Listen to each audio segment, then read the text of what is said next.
Hai, Assalamualaikum murid-murid. Bertemu lagi dalam video pembelajaran Bahasa Melayu tahun 3 bersama Cikgu Hanan.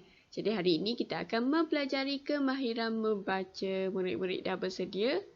Kalau dah, jom kita nyanyi bersama Didi dan kawan-kawan. Jom.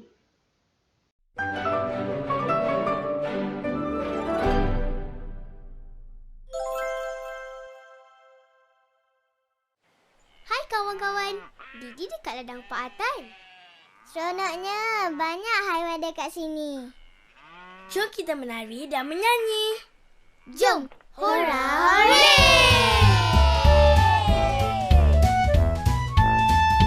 Pak Atan ada ladang, E-I-E-I-O. Di ladang ada lembu, E-I-E-I-O. Mu sana, mu sini, mu. Pak Atan ada ladang, E-I-E-I-O. Pak Atan ada ladang, E-I-E-I-O. Di ladang ada kambing, E-I-E-I-O. Bek sana, bek sini, bek.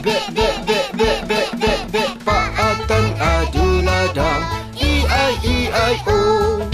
Pak Atan ada ladang, E-I-E-I-O. Di ladang ada itik, E-I-E-I-O. Kuek sana, kuek sini, kuek. Pak Atan ada ladang, E-I-E-I-O. Pak Atan ada ladang, E-I-E-I-O. Di ladang ada bingo, E-I-E-I-O. Miau sana, miau sini, miau. Pak Atan ada ladang, E-I-E-I-O. E-I-E-I-O. Hurra hore! Wah, seronoknya Didi dan kawan-kawan berada di ladang Pak Atan murid-murid. Baiklah. Kemahiran membaca yang akan kita pelajari pada hari ini ialah kemahiran membaca, memahami dan mengecam, idea utama dan idea sampingan. Manakala tajuk pembelajaran kita pada hari ini ialah pertanian sumber pendapatan. Untuk itu, murid-murid juga boleh merujuk buku teks Bahasa Melayu tahun 3 jilid 2 pada muka surat 45. Murid-murid dah bersedia? Kalau dah, jom kita masuk kepada tajuk pembelajaran kita pada hari ini. Tapi sebelum tu, cikgu akan menerangkan maksud bagi idea utama dan idea sampingan yang akan kita pelajari pada hari ini. Apa agaknya idea utama dan idea sampingan ini, murid-murid? Idea utama ialah isi penting ataupun perkara penting yang ingin dinyatakan dalam sesebuah ayat atau perenggan. Di mana idea utama ini biasanya berada pada ayat pertama dalam perenggan. Itulah yang dimaksudkan dengan idea utama. Yang seterusnya, kita beralih pula kepada maksud idea sampingan. Idea sampingan ialah idea yang menyokong penyataan idea utama. Ataupun secara mudahnya, idea sampingan ini merupakan huraian ataupun keterangan bagi isi penting yang ingin disampaikan. Ianya boleh terdiri daripada satu idea ataupun lebih. Dan biasanya, idea sampingan ini boleh dijumpai pada ayat kedua dalam perenggan tersebut. Jadi itulah dia maksud idea utama dan idea sampingan. Baiklah murid-murid, untuk aktiviti mari kita cuba ini, cikgu telah pun menyediakan sebuah petikan bertajuk perkongsian bijak, di mana melalui pembacaan kita terhadap petikan ini, kita akan bersama-sama mengenal pasti di manakah idea utama dan di manakah idea sampingan yang terdapat dalam petikan tersebut berdasarkan setiap perenggan. Jelas murid-murid? Kalau jelas, jom kita tengok satu persatu. Hanif dan bapanya Encik Salim menziarahi rakannya iaitu Encik Azman. Jadi untuk itu, cikgu akan membacakan terlebih dahulu setiap perenggan dalam petikan tersebut. Kemudian kita akan bersama-sama berbincang tentang idea utama dan idea sampingan bagi setiap perenggan tersebut. Murid-murid dah bersedia? Kalau dah, jom. Perenggan pertama. Encik Azman ialah usahawan tanaman cili padi. Beliau telah mengusahakan tanaman tersebut selama 10 tahun. Kini beliau mempunyai 200,000 batang pokok cili padi.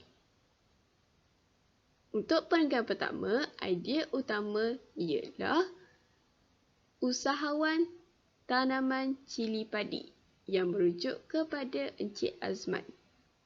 Dan idea sampingan yang menerangkan berkaitan dengan usahawan tanaman cili padi tersebut ialah 200,000 batang pokok padi.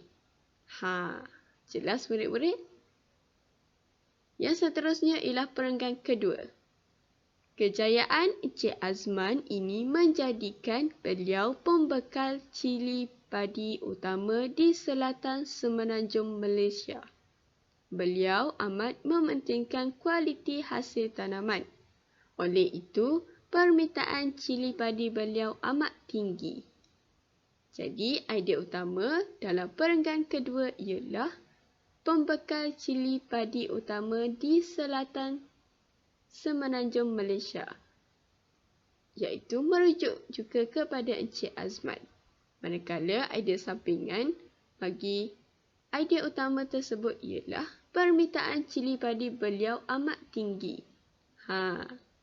Di mana secara logiknya idea sampingan itu merujuk kepada Encik Azman sebagai pembekal cili padi utama di selatan semenanjung Malaysia kerana permintaan cili padi beliau amat tinggi. Perenggan ketiga. Selain itu, Encik Azman juga pengeluar sos cili padi. Beliau mendapat bekalan botol dari abangnya. Abangnya mempunyai kilang pembuatan botol di Muar Johor. Idea utama dalam perenggan tersebut ialah Encik Azman juga pengeluar sos cili padi. Manakala idea sampingan ialah mendapat bekalan botol dari abangnya. Perenggan yang terakhir iaitu perenggan keempat. Usaha sama ini telah meningkatkan pendapatan Encik Azman. Beliau mendapat harga murah untuk kos botol sos. Harapan Encik Azman ialah beliau dapat meluaskan tanaman cili padinya agar penghasilan sos cili padi dapat ditingkatkan. Jadi idea utama dalam perenggan terakhir tersebut ialah meningkatkan pendapatan Encik Azman. Di mana idea sampingannya mendapat harga murah untuk kos botol sos. Jadi itulah dia idea-idea utama dan idea-idea sampingan dalam petikan tersebut. Sekarang murid-murid sudah pun memahami cara-cara untuk mengenal pasti idea utama dan idea sampingan. Aktiviti yang terakhir pada hari ini ialah aktiviti latihan murid. Di mana untuk aktiviti ini cikgu telah pun menyediakan sebuah petikan bertajuk Petani Moden. Arahannya murid-murid dihendaki mengenal pasti idea utama dan idea sampingan yang terdapat pada setiap perenggan dalam petikan tersebut. Jelas murid-murid? Kalau jelas, jom dengar cikgu baca dulu petikan ini. Barulah murid-murid dapat mengenal pasti apakah idea utama dan idea sampingan yang terdapat dalam setiap perenggan. Jom. Petani moden. Perenggan pertama, Encik Ali merupakan seorang petani moden. Beliau mengusahakan tanaman sayuran secara vertigasi. Perenggan kedua, sayur-sayuran vertigasi yang ditanam oleh Encik Ali ialah cili, tomato dan timun jepun. Sayur-sayuran yang ditanam dengan kaedah tersebut menguntungkan petani kerana tanaman dapat mengeluarkan hasil yang banyak. Perenggan ketiga iaitu perenggan terakhir. Selain itu, Encik Ali juga memaklumkan bahawa sayur-sayuran yang ditanam secara vertigasi mendapat permintaan tinggi di pasaran.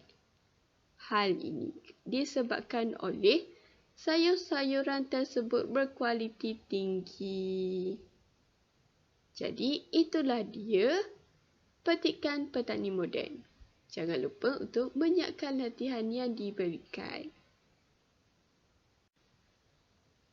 Pembelajaran kita pada hari ini telah pun berakhir. Untuk rumusannya, jom imbas kembali. Pada hari ini, murid-murid telah pun mempelajari kemahiran membaca. Di mana murid-murid telah pun membaca, memahami dan mengecam idea utama dan idea sampingan yang terdapat dalam petikan. Untuk itu, cikgu berharap agar murid-murid dapat memahami tajuk pembelajaran kita pada hari ini. Dan jangan lupa untuk menyiapkan tugasan serta menghantar tugasan yang telah disiapkan kepada guru untuk disemak. Untuk itu, pembelajaran kita telah pun berakhir. Terima kasih murid-murid. Jumpa lagi. Bye.